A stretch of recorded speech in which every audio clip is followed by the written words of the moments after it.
Hello everyone! Today, I am going to tackle all about class. According to Anderson and College 2013, class is a system that differentially structures group access to economic, political, cultural, and social resources. It determines the schools we attend, the stores in which we shop, the restaurants at which we eat, the community in which we live, and the jobs to which we have access. Class is socially constructed by society and its institutions, determining the relationships between families and people who have little or limited financial resources and families with greater resources. This time, we will proceed to class identity. In middle class, most people, if asked, can identify themselves by class or belong in this type. What are the characteristics of middle class? They may not strongly vocalize their identification with a specific class, but they participate socially and occupationally within a class structure. Their behavior and value system may be based on a strong ethnic or religious identification, but that specific identification is greatly influenced by their economic circumstances.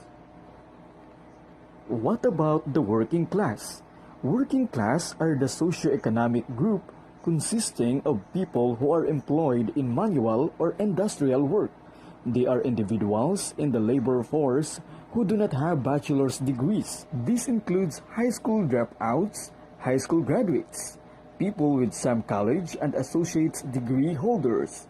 It also includes the unemployed who are counted as still in the labor force as long as they are actively looking for work. What is social stratification? It is a society's system for ranking individuals and families. People with higher incomes and prestigious careers have greater status, wealth, and influence on who is elected and the development of policies that support their needs. It is quite clear in the United States and elsewhere around the world who is at the top and bottom of this hierarchical system. Some groups are more likely to be ranked at the bottom of the scale primarily because of race or sex discrimination that has prevented them from achieving the education levels necessary for higher paying jobs. In other words, society's layers are made of people, and society's resources are distributed unevenly throughout the years. The people who have more resources represent the top layer of the social structure of stratification. Other groups of people with progressively fewer and fewer resources represent the lower layers of our society. Class and identity has been part of our life. Though one may not think about them every day, they do affect who you are and how you act. That's all for my report. Thank you for watching. Socioeconomic status is an economic and sociological combined total measure of a person's work experience and of an individual's family, economic, and social position in relation to others. How is economic success or achievement measured? The economic condition of a person or group is measured using a criterion called socioeconomic status or SES. It serves as a composite of the economic status of a family or an individual on the basis of occupation, educational attainment, and income. Related to these three factors are wealth and power, which also help determine an individual's SES but are more difficult to measure. These five determinants of SES are interrelated, although inequality takes many forms. These factors are probably the most salient for an individual because they affect how one lives. Families' social economic status is usually readily observable in the size of their home and the part of town in which they lived, the schools the children attend, and the clubs to which the parents belong. Many educators place their students at specific success levels on the basis of observations about their families, the way students dress, the language or dialect they use, and their eligibility for free or reduced price lunch. Income. Income is the amount of money earned in wages or salaries throughout a year. One way to look at an income distribution is by dividing the population into fifths. The lowest one-fifth has the lowest income, and the highest one-fifth has the highest income. Many people view this income inequity as a natural outcome of the American way. Those people who have contributed at high levels to their professions or jobs are believed to deserve more pay for their effort. People at the lower end of the continuum are either unemployed or work in unskilled jobs and thus are not expected to receive the same economic rewards. The distance between the two ends of the continuum can be quite large. Wealth. Although the difference in income among families is great, an examination of income alone does not reveal the vast differences in the way families live. Income figures show the amount of money earned by a family for their labors during 1 year, but the figures do not include money earned from investments, land, and other holdings. They do not present the net worth of a family after they have paid all of their debts. The wealth of a family includes savings accounts, insurance, corporate stock ownership, and property. Wealth provides a partial guarantee of future income and has the potential of producing additional income and wealth. However, for most families, the majority of their wealth comes from the equity of their value, homes, and the residual value of household goods. Wealth ensures economic security for its holders even though the degree of security depends on the amount of wealth accumulated. It also enhances the power and prestige of those who possess it. Great wealth attracts power, provides an income that allows luxury, and creates values and lifestyle that are very different from those of the rest of the population. Wealth also gives great economic advantages to the children in such families who can attend the best private schools, travel widely, and access needed medical and health resources. Occupation. Income for most people is determined by their occupation. Generally speaking, income is a fair measure of occupational success, both of the importance of the occupation to society of one's skill at the job. In addition to providing an income, a person's job is an activity that is important.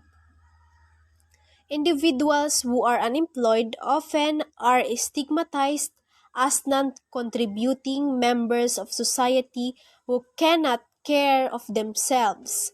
Even individuals with great wealth often hold jobs even though the additional income is unnecessary. The type of job one holds is the primary determinant of income received, providing a relatively objective indicator of a person's social economic status. The job usually indicates one's education, suggests the types of associates with whom one interacts, and determines the degree of authority and responsibility one has over others. It accounts for differing amounts of compensation and income and differing degrees of prestige in society. Education. The best predictor of occupational prestige is the amount of education required for the job. Financial compensation is usually greater for occupations that require more years of education. For example, medical doctors and lawyers remain in school for several years beyond a bachelor's degree program. Education is rightfully viewed as a way to enhance one's economic status. However, impressive educational credentials are much more likely to be achieved as a result of family background than because of other factors. High school graduates whose parents have bachelor's degrees or higher are more likely to enroll in post-secondary education. The conditions under which low-income students live can make it difficult for them to go to school as an alternative to working. The colleges that students attend are influenced more by the size of the family than by the academic ability of the student. Many students simply cannot afford to attend private colleges and instead choose community colleges or state colleges and universities. To add to the problems faced by low-income students contemplating college, the cost of tuition has risen continuously over the past decade. Thus, a student's socioeconomic origins have a substantial influence on the amount and type of schooling. Power. Individuals and families at the upper social economic status levels exert more power than those at any other level. These individuals are more likely to sit on state or local policy boards, boards of colleges and universities, and boards of corporations. They determine who receives benefits and rewards in governmental, occupational, and community affairs. Groups and individuals with power control resources that influence their lives and the lives of others. Groups or individuals with little power do not have the means to get what they need or the access to the people who could influence their interest. They continually obtain a lower share of society's benefits, in part because they lack access to the source of power. People with higher incomes are more likely to participate in national and local politics as well as vote in presidential elections, contributing financially to political candidates pays off for this portion of the population. Education is not exempt from the exercise of power. Wealth and affluence can create an uneven playing field for many students as parents with larger incomes use their power to ensure that their children have access to the best teachers, advanced placement courses, gifted and talented student programs, and private schools. Parents are able to financially contribute to the hiring of teachers for programs such as music and art, which many school districts can no longer afford. They do not tolerate the hiring of unqualified or poor teachers. On the other end of the income spectrum are families with little input into the decisions concerning the education of their children and with insufficient resources to donate funds to maintain a full and desirable curriculum. Hello everyone, I am Aina Gales Malangsa from BSED English 2A and my topic is all about class differences. So we will proceed. Many Americans identify themselves as middle class. It is not an amorphous category that can include everyone who works steadily and is not a member of the upper class. It ranges from paid professionals to service workers. Most white-collar workers, no matter what their salary, see themselves as middle class. Manual workers, in contrast, may view themselves as working class rather than as middle class, even though their incomes and cultural values may be similar to those of many white-collar workers. Despite the popular myth, most people in the United States are not affluent by US standards. In 2013, more than 1 in 3 US families earn less than 45,000 US dollars, which corresponds to the category of low income. Many of these individuals identify themselves as middle class, but they may be unable to obtain the material goods and necessities to live comfortably. So, in this section, we will explore the different classes and socioeconomic levels of the population. First, we have the unemployed and homeless. So, the portion of the population who suffers the most from lack of a stable income or other economic resources is the unemployed and homeless. The long-term poor fall into this group, but most others are temporarily at this level, moving in and out of poverty as they work off and on at low wages. More than half the population will have lived below the poverty line at least once by the time they turn 75 years old. According to PEMPER 2008, children suffer the most from persistent poverty. So, families and people in poverty have been socially isolated from the dominant society. They usually are not integrated into or welcome in the communities of the other classes. Recommendations to establish low-income housing, home shelters, or halfway houses in middle-class communities are often met with vocal outrage from the residents. Some analysts think this lack of integration has exacerbated the differences in behavior between members of the underclass and those of other classes. Nearly 2.5 million children were homeless at some point during 2013, according to the National Center on Family Homelessness 2014. Some homeless students do not attend school for extended periods of time and are not as healthy as other children. Many have not received immunizations that are expected in childhood. They experience higher rates of asthma, respiratory infections, ear infections, stomach problems, and obesity. So, on the other hand, domestic violence is another cause of homelessness. Women who are escaping violent relationships do not always have someplace else to go. Other homeless people are without a place to stay because the number of facilities to care for people with mental disabilities is limited. Some people who are dependent on drugs or alcohol have lost their jobs, can keep a job that earns enough to pay for their housing, or have become estranged from their families. Some teenagers leave home because of family problems, economic problems, or residential instability, often ending up homeless on city streets. So, many stereotypical notions about the poor need to be overcome for teachers to effectively serve students from low income families. Some American believes that people are poor because of their moral failings or because they simply do not want to work. Poor people are often treated with condescension, not as equals. Students from these families should not be blamed if they show acceptance of resignation to or even accommodation to their poverty as they learn to live with their economic conditions. Next, we have the working class. The occupations pursued by the working class are those that require manual work, for which income varies widely, depending on the skill required in the specific job. A factor that is important in defining the working class is the subordination of members to the capitalist control of production. These workers do not have control of their work, they do not give orders, they take orders from others.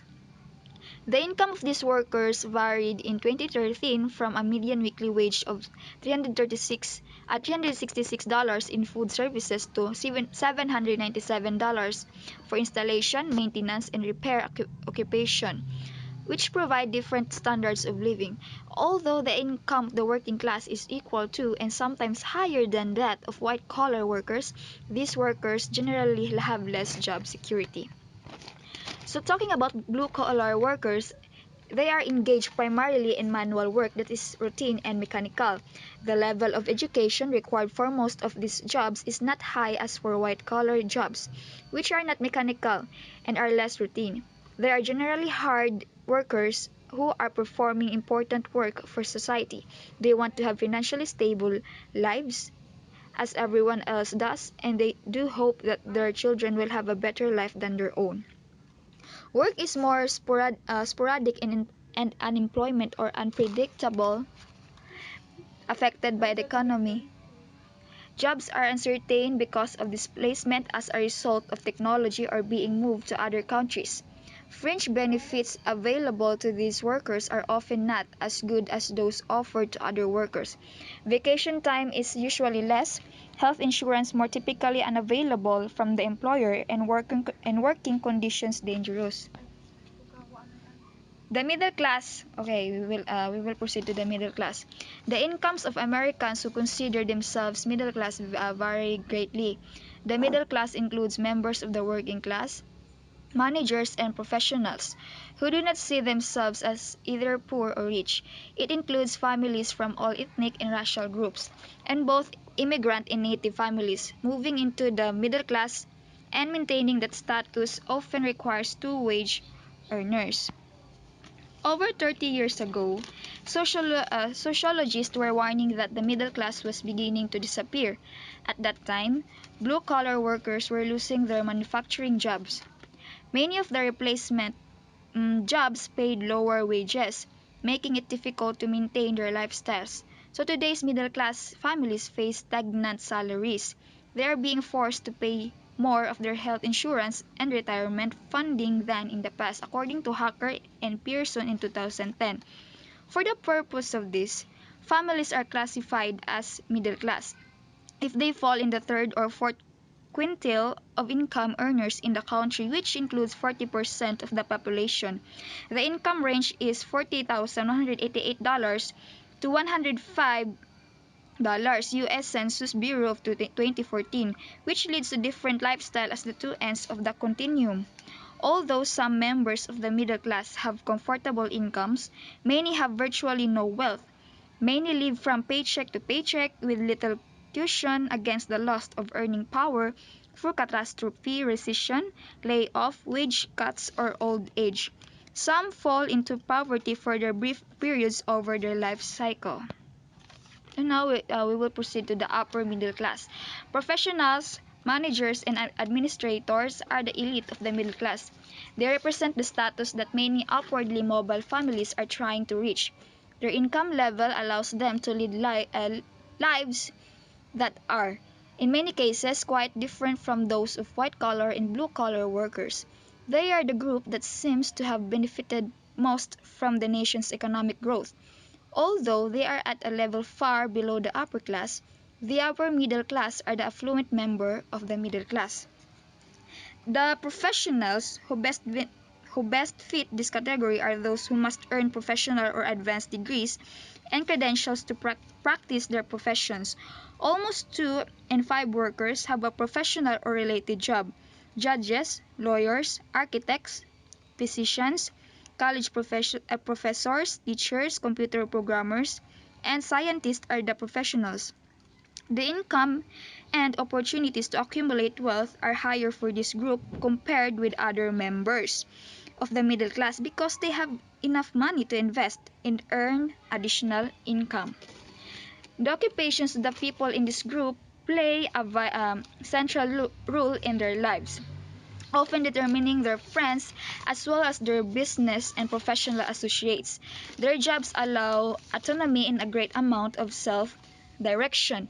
Members of this group tend to view their affluence, advantages, and comforts as universal rather than as unique. In the past, they believe in the American dream of success because they have achieved it. So, however, this dream now appears to be working primarily for college graduates who choose careers in the financial and corporate world. The last, we have the upper class. High income and wealth are necessary characteristics for entering the upper class as well as being accepted by those who are already members. Within the upper class, however, are great variations in the wealth of individual families. This income level is composed of two groups. One group includes the individuals and families who control great inherited wealth. The other group includes top level administrators and professionals. prestige positions rather than wealth allows some families to enter or maintain their status at this level. The upper class includes individuals with top level, highly paid positions in large banks, entertainment companies, and industrial corporations. It also includes those who serve as primary advisors to CEOs and government leaders, for example, the corporate lawyers. Wealth and income ensure power for the upper class. The extremely small proportion of the population who holds a vastly disproportionate share of the wealth also benefit disproportionately resource distribution. The power possessed by these people allows them to protect their wealth, although diversity exists among them. Members of the upper class may be the most homogeneous, and they are likely to remain as long as their cross-cultural and cross-class interactions are limited. Topic is all about economic inequality. So what is economic inequality? It refers to how economic variables are distributed among individuals in a group, among groups in a population, or among countries. Income inequality is higher in the United States than in all other developed countries except Chile, Mexico, and Turkey. International studies report that the United States has the highest poverty rate and an institution of social policies that limit opportunities for moving out of poverty. Low-income workers in the United States earn less than low-income workers in other developed countries. Thus, over 45 million people, or 14.5% of the population and 11.2% of all families, were living in poverty by federal standards in 2013. Poverty is most likely to be a condition of the young, people of color, women, and full-time workers in low-status jobs. Too many, their ethnicity or religion is the most important determinant of the way they live within the economic constraints of poverty. Racial and ethnic inequality. Income differences among groups should be minimal in a society that values equality. However, income differences between white and persons of color and between men and women continue to exist, regardless of their education level.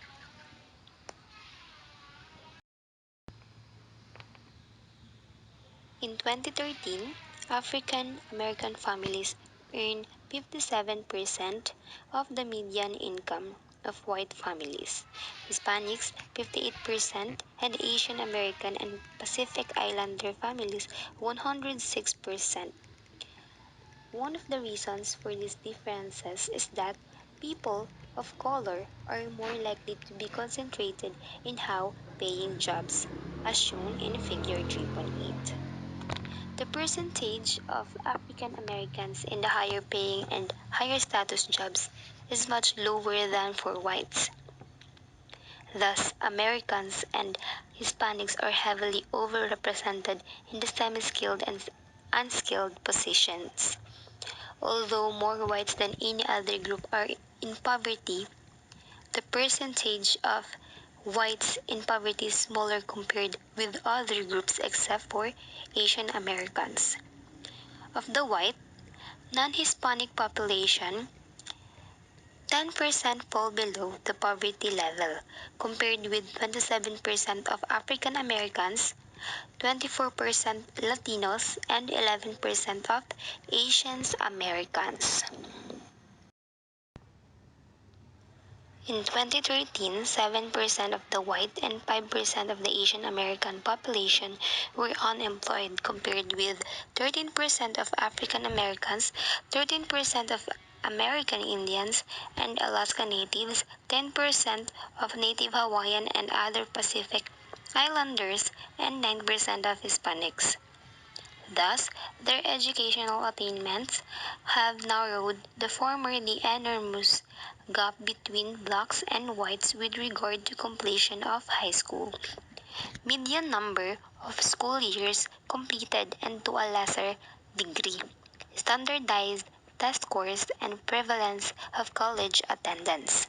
Even though the gaps in educational attainment have narrowed among racial and ethnic groups, only 68% of African American and American Indian or Alaska Native students graduate from high school within 4 years after entering as freshmen. The high educational level and relatively high SES that often reach middle management positions but then face a glass ceiling that prevents them from moving into upper management. So let's move on about gender inequality. As a group, women earn less and are more likely to suffer from poverty than any other group, with women of color suffering the greatest oppression. These origins of such inequality, however, are very different from inequality based on race and ethnicity. Overt discrimination against women has resulted in the use of gender to determine wages, hiring, and promotion of individuals using mechanisms similar to those that promote inequality for members of other oppressed groups. Women, especially those who are the heads of households, are more likely than men to fall below the poverty level. Almost 1 in 3 families maintained by women without a husband earn an income below the official poverty level. The large number of families in this group is a result of a combination of low-paying jobs and an increase in divorces, separations, and out-of-wedlock births. Households headed by women without a husband earn an average of $35,154, which is only 69% of the median income of men without spouses who head households. Inequality. Both women and men earn their maximum income between ages 45 to 54. The median income of people 14 to 19 years old is lower than for any other groups, primarily because most of them are just beginning to enter the workforce at the end of this period, and some may not enter for several more years, especially if they attend college. Income then increases steadily for most people until they reach 55 years of age. The highest incidence of poverty occurs for young people, as shown in Figure 3.9. In the United States, 1 in 5 children live in families that are officially considered poor. Researchers find that an income twice that of the poverty level is needed to pay for housing, food, and other basic needs. Therefore, the degree of child poverty varies across states, with Arizona, the District of Columbia, Kentucky, Mississippi, and New Mexico having rates that exceed 20%. Children who are eligible for free meals are in families with incomes that are 130% of the poverty level. If they are in families with incomes between 130% and 185% of the poverty level, they are eligible for a reduced price meal. Low poverty schools are defined as those in which fewer than 25% of the students are eligible for F or PL. In high poverty schools, more than 75% of the students are eligible. What is the impact of poverty in schools? Okay. Low poverty schools are twice as likely to have no reported violent incident. On average, students in high poverty schools do not perform as well as their peers in other schools on the National Assessment of Educational Progress or NAEP, reading mathematics, music, and art assessments. Unfortunately, 17% of low-income students were reading at the proficient or advanced level in fourth grade in 2013 compared to 37% of higher-income students as shown in Figure 3.10. Students from low-income families often begin kindergarten with lower cognitive skills than their peers in families with middle and high incomes. To compound the problem, many kindergartens in low-income families begin their schooling in high-poverty public schools with low-quality teaching and discriminatory practices such as ability grouping. Good day, everyone. Our topic for today is all about the teaching for equality. But before I proceed on my discussion, I would like to introduce myself. My name is Rejoy Hesta from BSed English 2A. Teaching for equality. So many social reformers, educators, and parents view education as a powerful device for achieving social change and reducing poverty. Of course, education is really one of the powerful weapons which we can use as we grow up, and of course we can use in resolving issues here in our country. So, in the 19th century, low incomes and immorality were believed to result from inadequate education. By the 1960s, many students from low income facilities still were not achieving academically. At the same time, many of them choose to drop out. Students from low income families typically take a fewer courses in mathematics and science than the other apparent peers. So this time, those students who have a low income families take a fewer courses because few of them cannot afford to take more courses. In short, those who have a poor families, there are lack of opportunity to take the same high level of course unlike to the middle class peers. So socio-historical interpretation of education is presented to explain the role of school. So the first view is schools are the agents of social reform that can improve the chances of economic for graduates. So supporters for the first view are more focused on their description of the role of schools in helping students become socially mobile. They believe that by this social reform, um, it can be achieved by providing all the low-income students a more effective schools. So, on the second view, school exists as an agent of the larger social, economic, and political context with the goal of inculcating the values necessary to maintain the current socio-economic and political views. So, on the second view, they see that the school is need to prepare students to work efficiently at their jobs in corporate organization.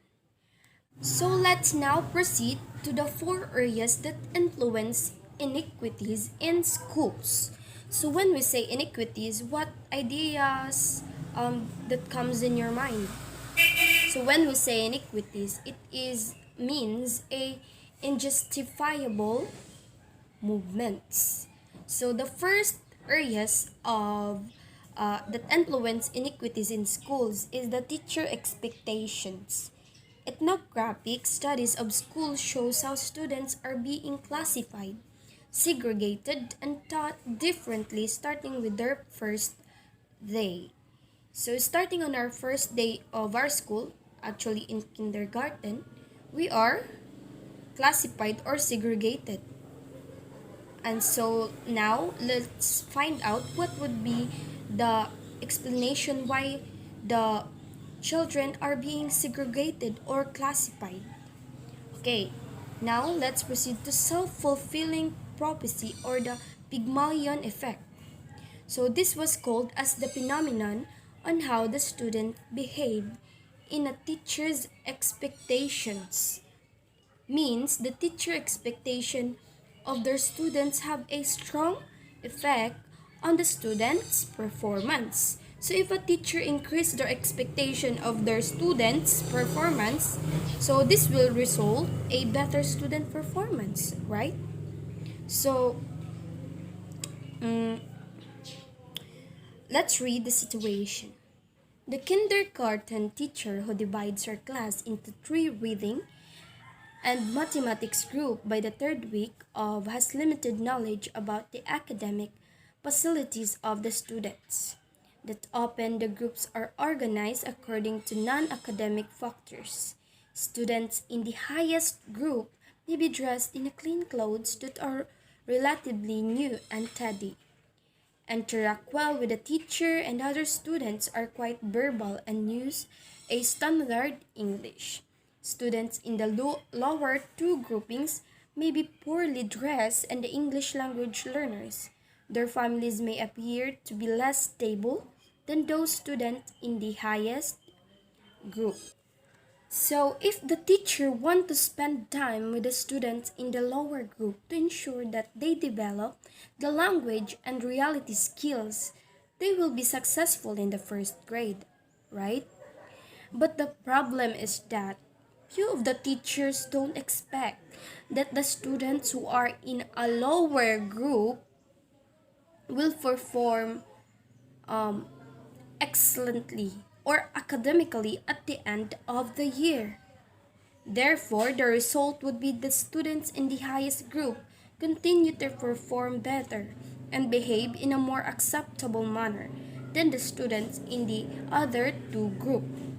It is because there is an inequities, right? There is an inequality or races from this situation because they don't expect that the lower grades would do that thing, right?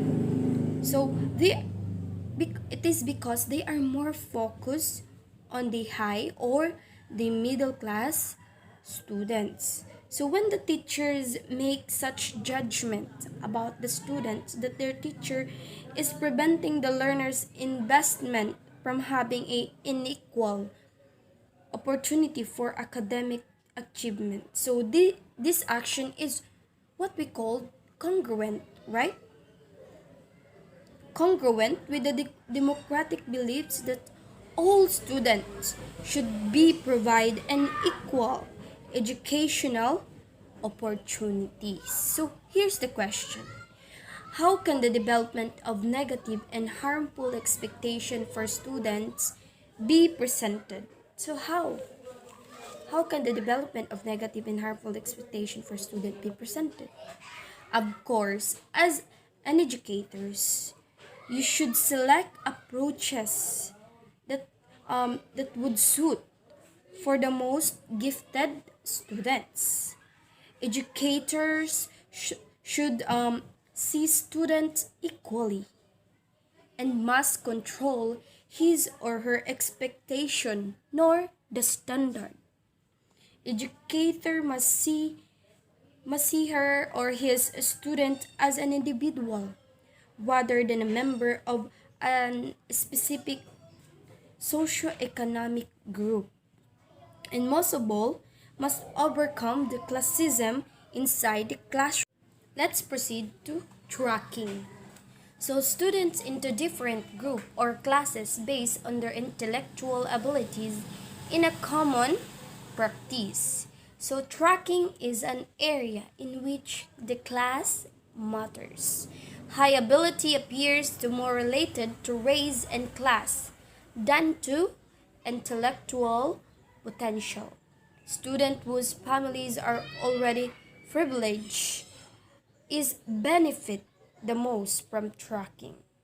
So supporters said that tracking would benefit students by separating them by class based on their perceived academic abilities, in which it allows teachers to meet the needs of all the students. So they approved that the student must divide according to their class, right?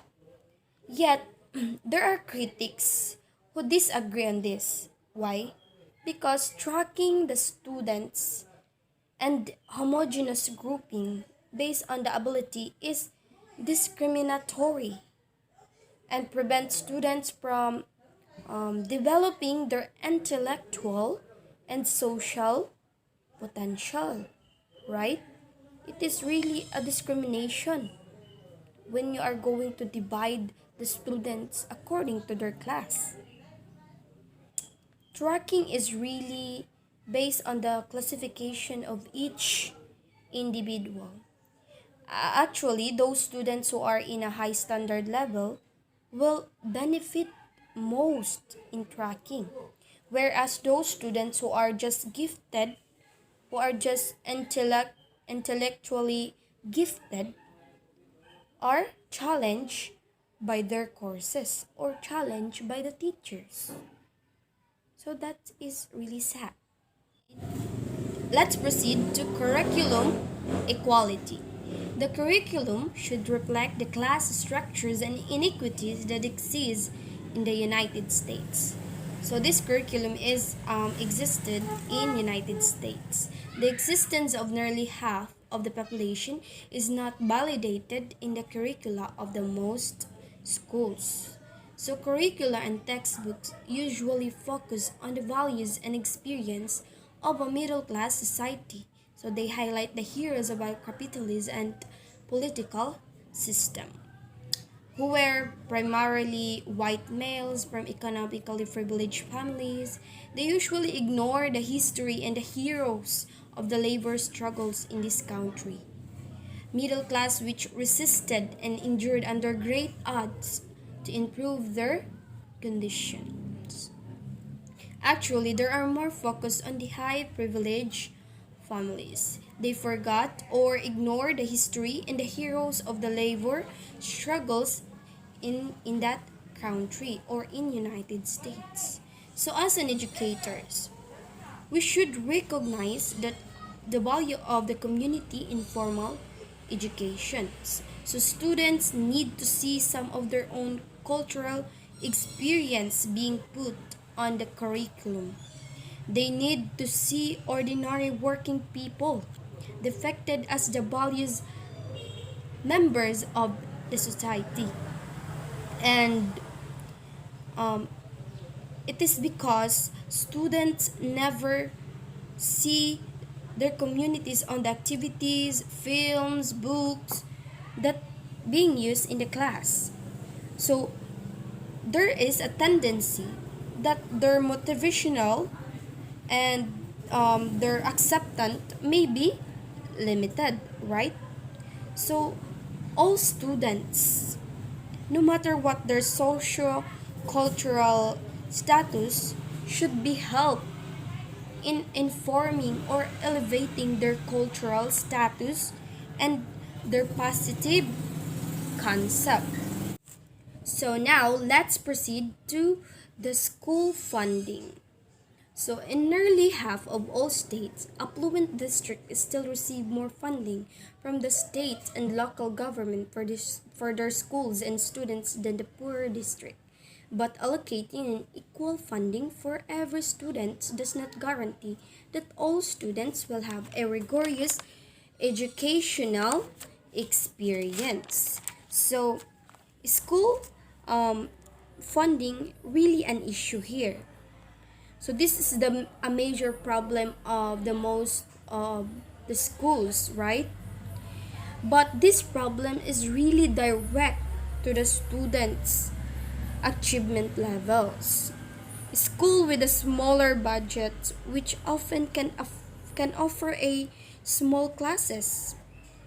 So for the solution on this problem, The school or the state or the main funder of the school must create an equal fund to all and must have a target extra funds to help the low income children, and of course reduce the reliance on local property taxes to fund education.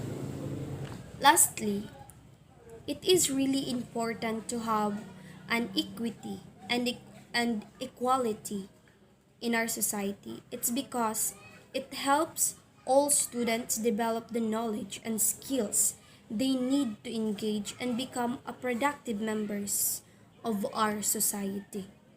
Most importantly, giving all children an equitable start would lead them to be a better individuals and also would benefit the entire society. So let's all have an equity and equality for all. That would be all. Thank you.